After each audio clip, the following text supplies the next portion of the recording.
Hi, I'm Rich Gillespie. I'm with the Friends of Thomas Balch Library. I'm here at Willowcroft Vineyards, Loudoun's first oldest vineyard, at Mount Gilead, west of Leesburg.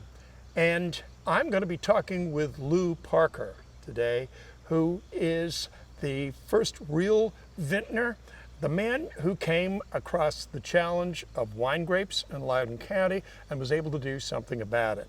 It's interesting that if you came to Loudoun County 40 years ago, you would have seen a very different agricultural economy. Today, in 2019, if you come, you see some 4 dozen active, successful vineyards, and we want to find out how that came to be.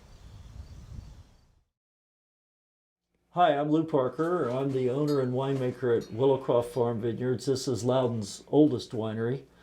And we're sitting at this particular time in the archives. I have an archive of every bottle of wine I've ever made, and they're here in this old cellar. This part of the old farmhouse was built about 1790, and it's been restored for the current use. So you're looking at all of my wine.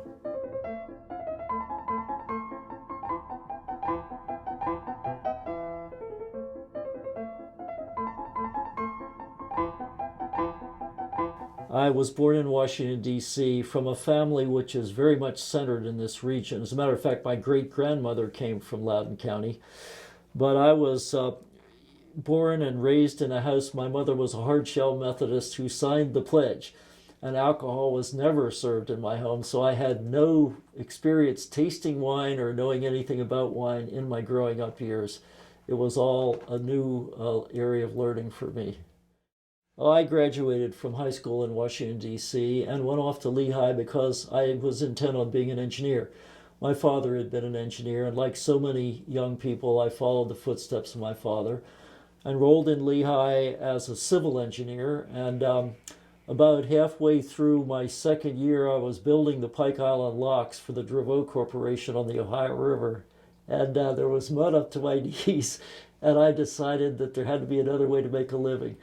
So after I got my engineering degree, I went down to the Wharton School and enrolled for an MBA in finance. So I had both the engineering as well as the business education in my background.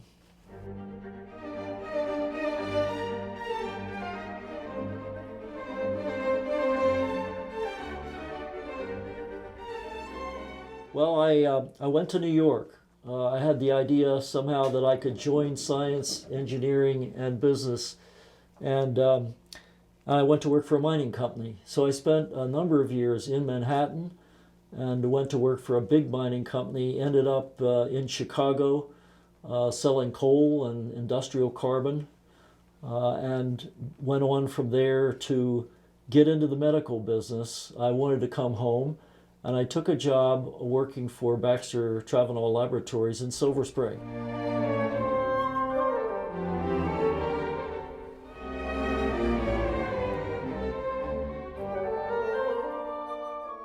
I was the chief financial officer for their medical instrument division, which was a foothold for me, a starter in the medical business. And then from there, I was hired across the river into Virginia to work for Hazleton Laboratories as their chief financial officer. In 1979, I became the president of the American Laboratory. So I was supervising what was the largest contract lab in the world at that time, and had about 1,000 people reporting to me, a lot of scientists, a lot of PhD scientists. And I became very interested in high-tech science. In 1987, we sold Hazleton to Corning Glass Works, and I was offered to go to various places around the world, but decided I wanted to stay here in Loudoun County. So taking some technology with the permission of Corning, I started my own first company here in Loudoun using high technology in veterinary diagnostics business. And then went on from there to become a chief financial officer for an American orthopedic company, Kirshner Medical in Baltimore. And we sold that to Biomet. I became the president of Kirshner, making human hips, knees, and shoulders. So I was in human orthopedics. And then after we sold it to Biomet, we were all fired, and I came back to Loudoun again. I was offered a job in Warsaw, Indiana, or Parsippany, New Jersey, but Loudoun called me home. And I began to run the winery full-time instead and decided to try to make a life and a career here in Loudoun. That's how I kind of got here. When I was working for Hazleton, I was living in Fairfax County, and I was living in Oakton, and my daughters became members of the 4-H, and they loved the 4-H, and I loved them, and it's a wonderful club which is very practical. And they had the desire to have a farm, and we wanted them to have farm animals. So in 1979, we actually did a contract to buy this farm from Joan Martin, and our intent was to come here and raise farm animals. And we did that. They came and raised chickens and goats and cattle and horses. And so in those years, we were raising farm animals here at Willowcroft, and that was why we bought it. That's why we came to Loudoun.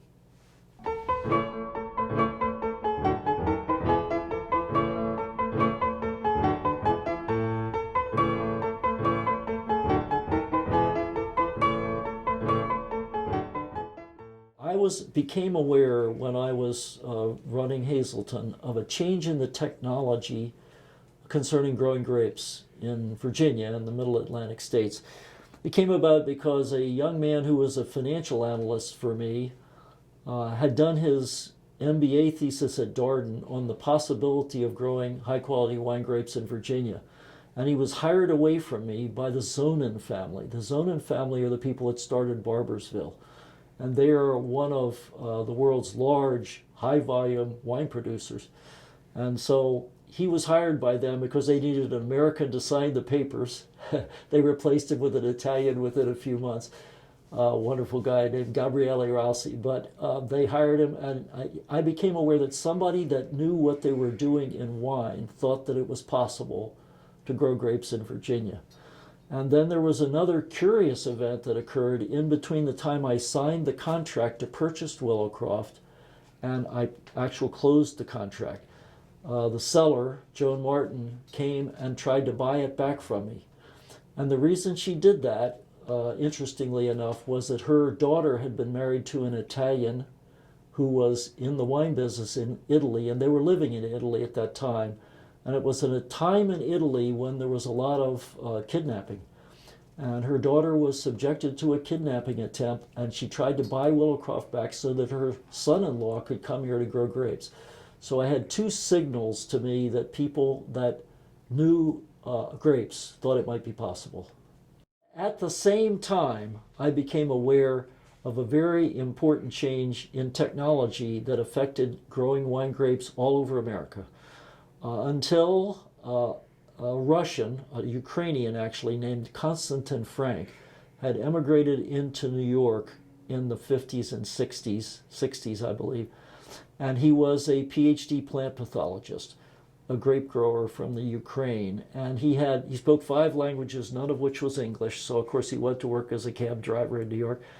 Eventually, he worked his way up to Cornell, where they put him to work as a lower level employee and a visitor to that Cornell lab. And they were growing hybrid wine grapes, not vinifera, not high quality wine grapes, but hybrid wine grapes at Cornell.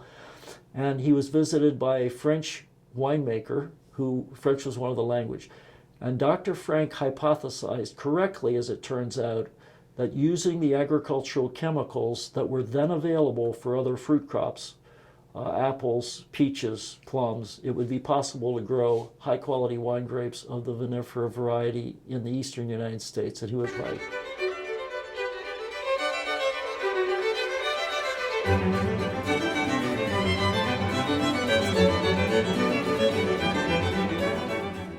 decided that maybe it would be possible for several reasons. One, the change in technology that I knew about, the fact that there were others experienced in wine growing that thought it would be possible. And I also learned that we had several people that had been successful before.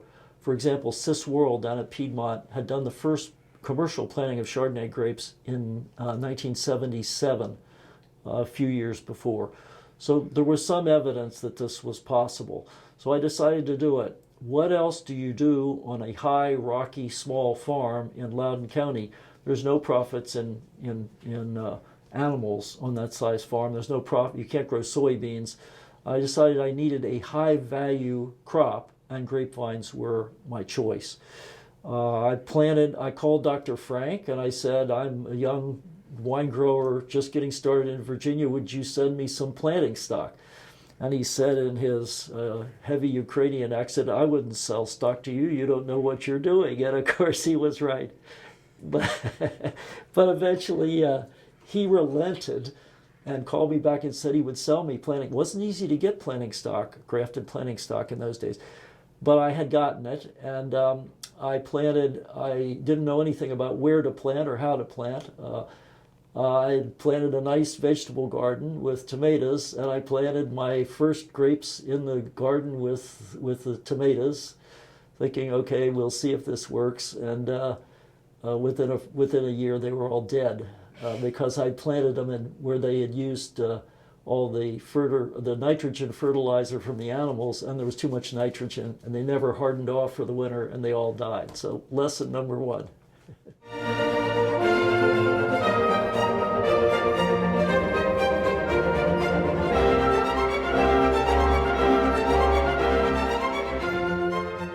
My first realization that every grapevine in the world grows in a different climate and environment, and Virginia is different. So one of the problems we were dealing with in Virginia, first of all, there were very few people in the state at that time that really knew anything about grape growing or winemaking. But secondly, we were taking advice in from people from other parts of the world, and some of that advice was not right. The advice that I needed at that point was the grapevines have to harden off in the wintertime to produce a crop for the next year. In fact, it takes a number of days with temperature below 50 degrees before the grapevines to harden. If they don't harden off and they grow too if they grow too rapidly, they don't harden off and they're killed. So that was that one particular piece of learning, but there were many other pieces of learning about how to grow grapes, how to plant them, whether to plant grafted stock, whether to plant live vines or dormant vines. Those are all things that we needed to learn, and the answer to that was calling and finding out from people that did know. And so I did a lot of that. It's an old science and art, 4,000 years in the world, at least, of growing grapes. So there's a lot of, it's not a secret science, and you can call people and learn things. So it was on-the-job training for me. I have a technical background, and I usually approach problems by trying to understand the data. Other examples of trying to get data from areas of the world where they're growing grapevines, but not properly in Virginia, were, for example, New York. They had a big grape industry in New York, and they told me that in order for my grapes to survive the winter, I had to hill soil over the graft unions every year. That was true for New York, not true for Virginia. We don't do that. The Italians told us that we had to take big D8 caterpillars and trench underneath the planting 4 or 5 feet deep to loosen the soil. And if you've ever tried to use that Caterpillar tractor at our Stony Farm high in Loudoun County, you realize that doesn't work either. So there were plenty of examples of trying things and getting advice that turned out to be wrong for Loudoun County. Well, I decided to try again. And I found vines, found a source of planting stock down at Virginia Tech, another experimental vineyardist. And I bought an acre of vines this time, some 500 or 600 vines, 4 different varieties. And we put them in the ground in the next spring, and sure enough, they survived.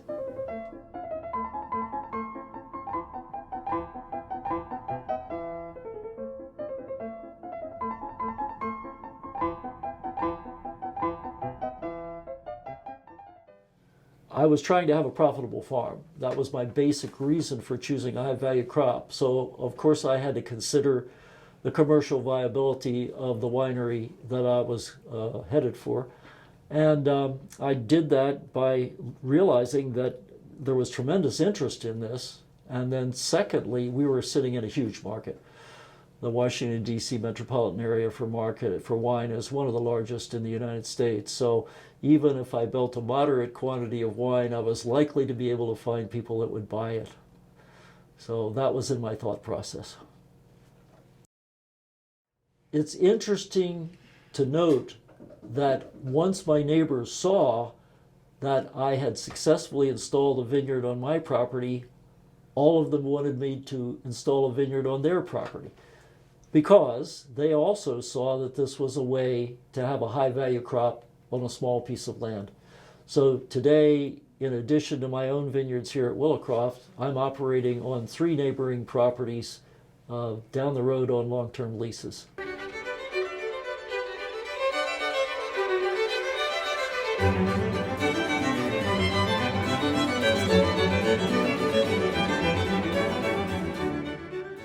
Nevertheless, I was careful to warn the neighbors because I knew myself that there were significant risks involved in this new technology in Virginia. In addition to not knowing how the grapes would do in Virginia's climate, we have the risk of hurricanes. They don't have that in the Napa Valley.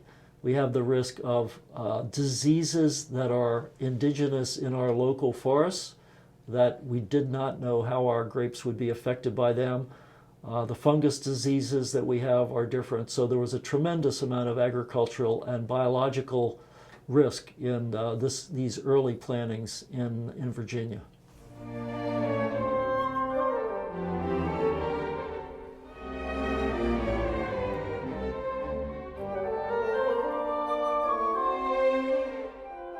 It became apparent to the state and the legislature early in this that in order to foster and build a successful wine industry, there had to be changes.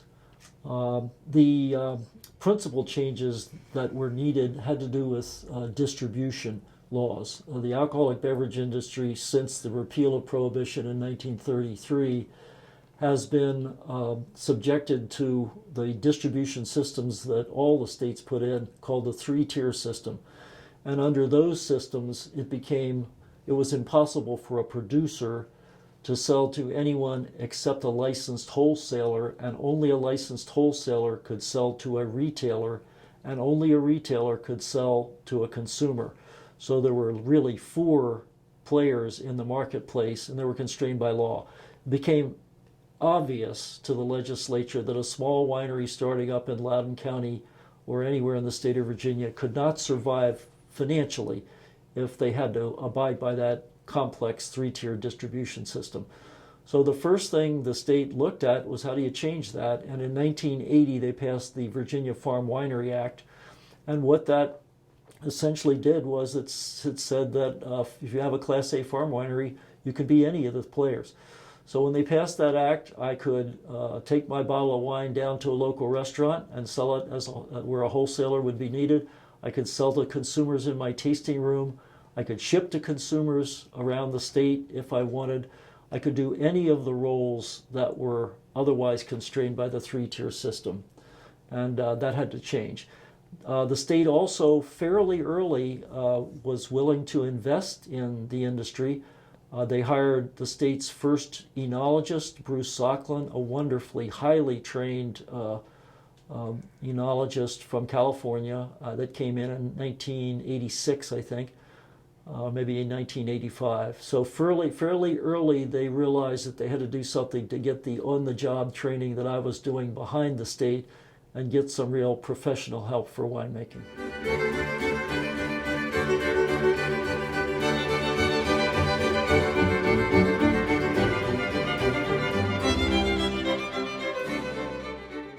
One of the early people in the industry. I've served in many roles, both at the state level and at the national level. I've been the president of the Virginia Wineries Association. I've been the vice president of that. I've been the treasurer of the National Trade Association, Wine America. So I've fought many battles for the industry. What happened to those three-tier laws is interesting. The amendment, the 21st Amendment that repealed prohibition, turned the power of controlling wine distribution to the states, and the states established their laws. And my friend Juanita Swedenberg and I, we were close friends. She was running what's now the Green Hill Winery, the Swedenberg Winery down on Route 50.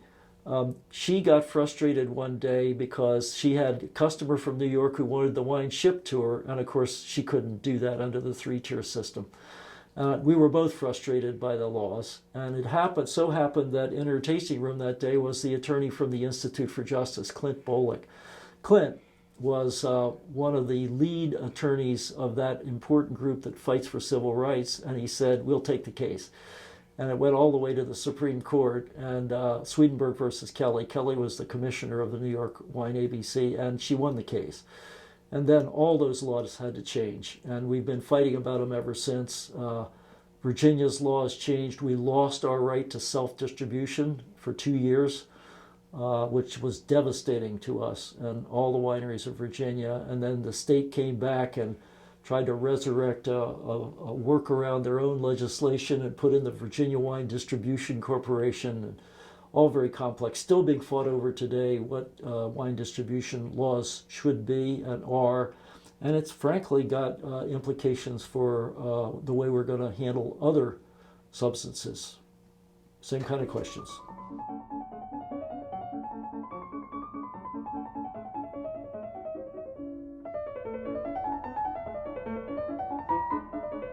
The fact is that very few people in Virginia, when I started and put my first wine into the winery, knew really much about making wine.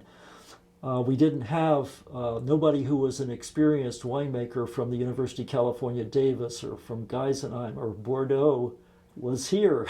So what we did was we used the best information we could. Curiously and fortuitously for us, in 1980, a man named Jacques Recht arrived here in Virginia. He'd been a very well-known professor of winemaking at Bordeaux, and he and his wife were sailors. They'd sailed for the French Olympic team.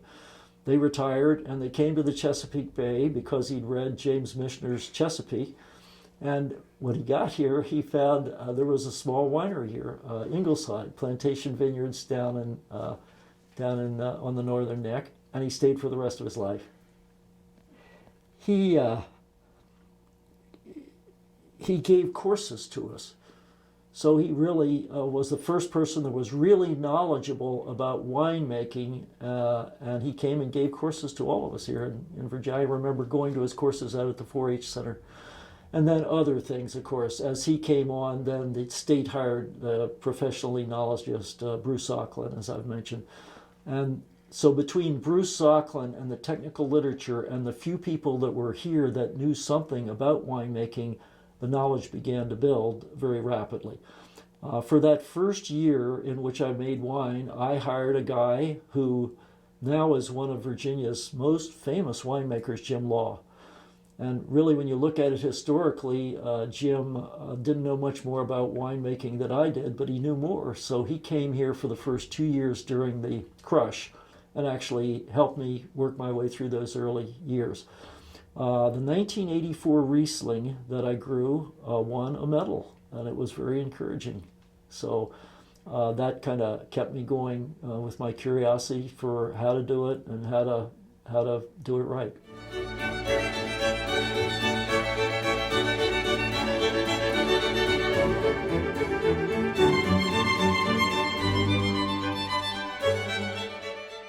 Being a vintner is fun. Not only making wine and growing grapes combines all of many fields. It combines politics and geology and geography and agriculture and microbiology and chemistry. They're all in a bottle of wine. So it's an endless challenge to figure out all the things you need to know and do it. So being a winemaker is fun. And secondly, I'll say that you never run out of something to say as an introductory remark to a stranger. The minute you say, I'm a winemaker, the conversation starts.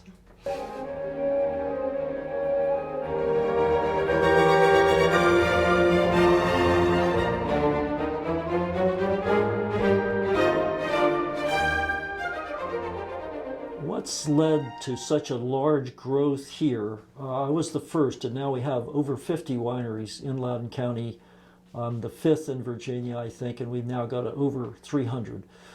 The growth has been led by the realization that there's a huge market that's available, and the realization that the risks taken by the early pioneers have resolved a number of the issues. It is possible to do this now.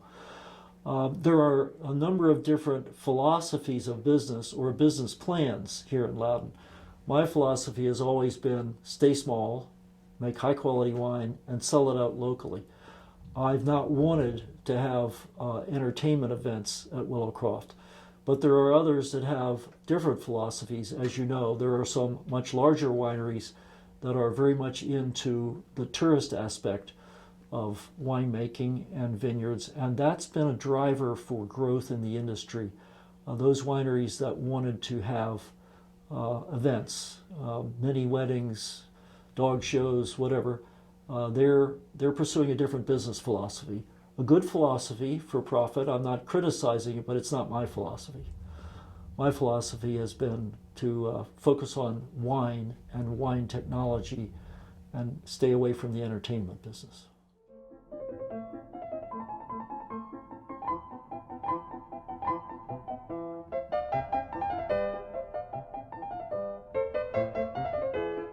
Of course, Loudoun benefits tremendously from a growth in tourism dollars. So the county treasury is very much ahead.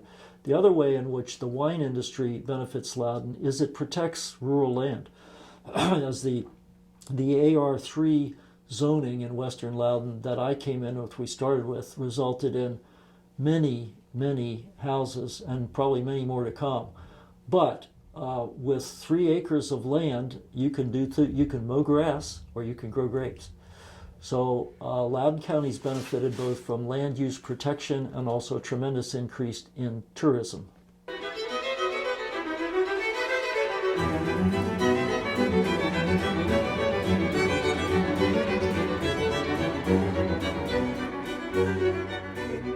We have to realize that Loudoun is a comparison to California. California is still making well over 90% of America's wine. And Loudoun will never be California. So the reason for that is what I've said before, is the climate risk here in Loudoun is higher. So the very large, high volume producers are probably not going to come here. So Kendall Jackson's making 5 million cases of wine and I'm making 2.5 or 3. So I don't have the economies of scale that let me compete on the shelf with a California wine. From a quality standpoint, Loudoun is able to make a wine that compares favorably to the highest qualities in the world.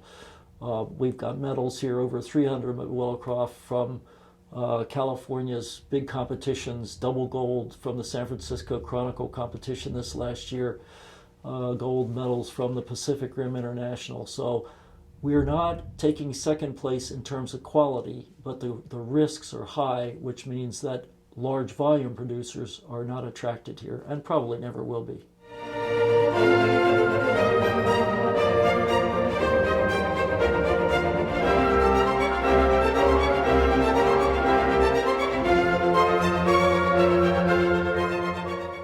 Loudoun's wines are in the right hands, as they say. Loudoun can make wines that are equal to any in the world.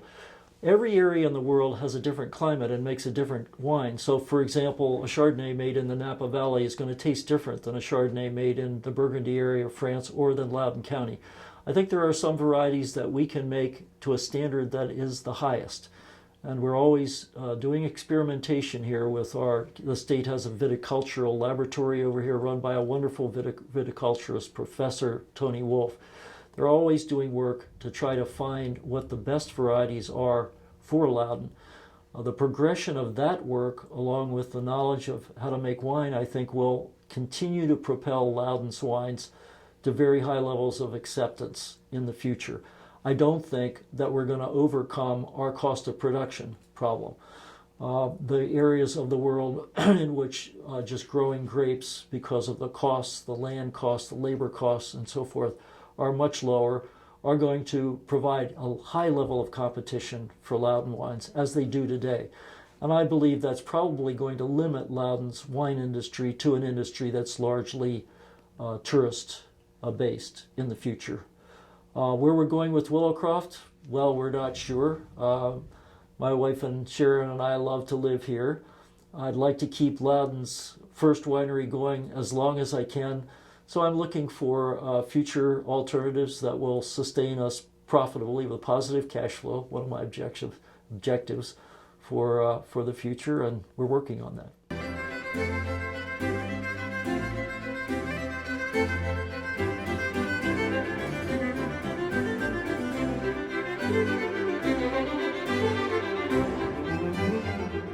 As you know, I'm not just a winemaker because of my business plan of staying small. I've engaged in other activities for my living as well, principally in the medical device business. I am a medical device entrepreneur. The 40 years that I've spent in the wine industry, I have to say, looking back on them, have been life-enhancing. Not only have they added a tremendously important body of knowledge to me so that I can hold my head up when I'm discussing wine all over the world and ask the right questions and make the right suggestions, but they've also been life-enhancing in the fact that it's simply fun to produce a product that's a winner.